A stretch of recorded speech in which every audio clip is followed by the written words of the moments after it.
Hi there, my name is Kronenberg and welcome to my channel. This is another film review. This one is called They. The original title, I suppose.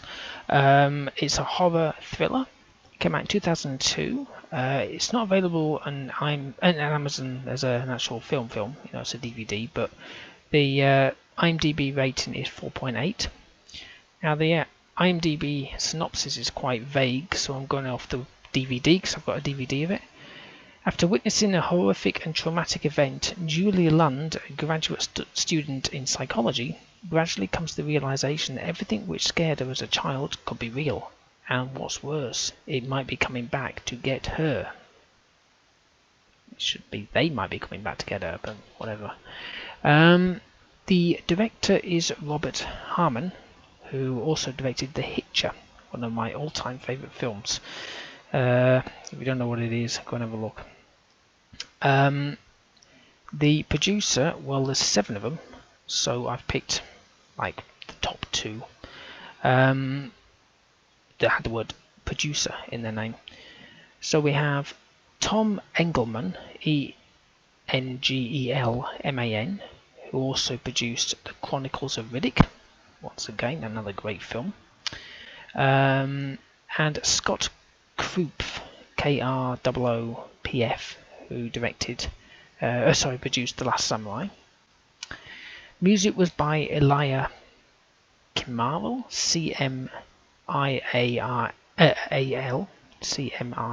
Cmiral, who did the music to Ronin, another decent film.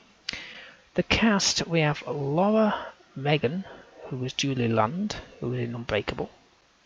Ethan Embry, Embry, who was Sam Burnside, and he was in Sweet Home Alabama. Mark, with a C, Blucas, Blucas, who was Paul Loomis, who was in Buffy the Vampire Slayer.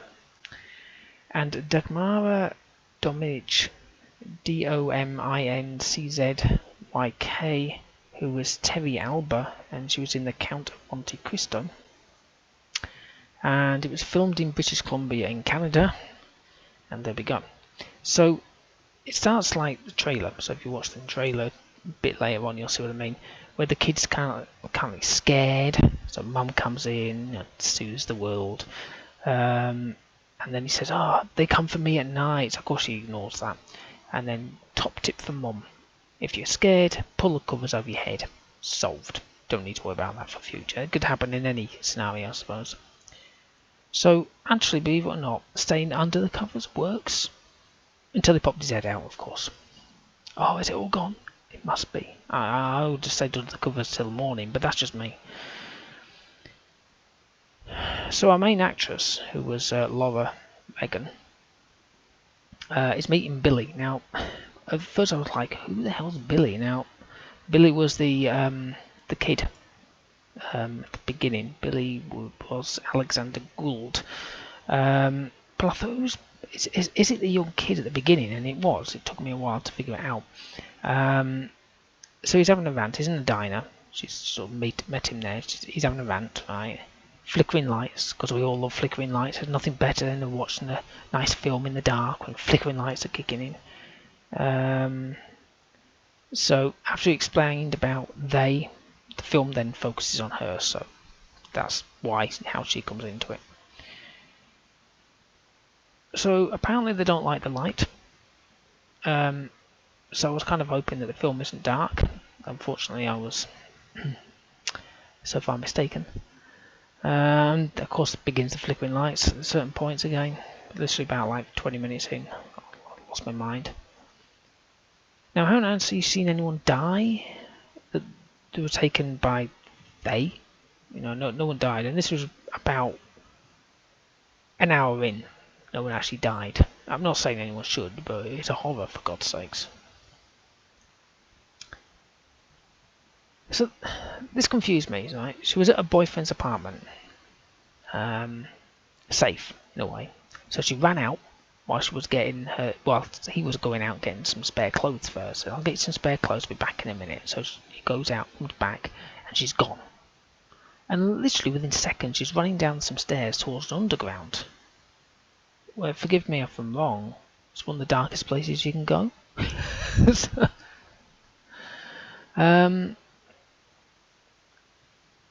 so the interesting ending, because there's not much else I can say about this, was not what I was expecting at all. It just, the ending was like, whoa, that's different.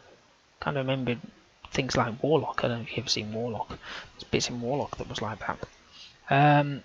The music was good, had the intense bits when needed and less when not, so that was kind of cool. Special effects, they only appeared when it was dark, so you can basically guess. You can't see a damn thing. You can see a couple of hands and that's it. So now I'm going to give it a 5.5, maybe even a 5, I don't know, because there were parts that were lacking. So I actually enjoyed the whole thing, and it wasn't a gory horror, so maybe even give it a 6, maybe, I don't know.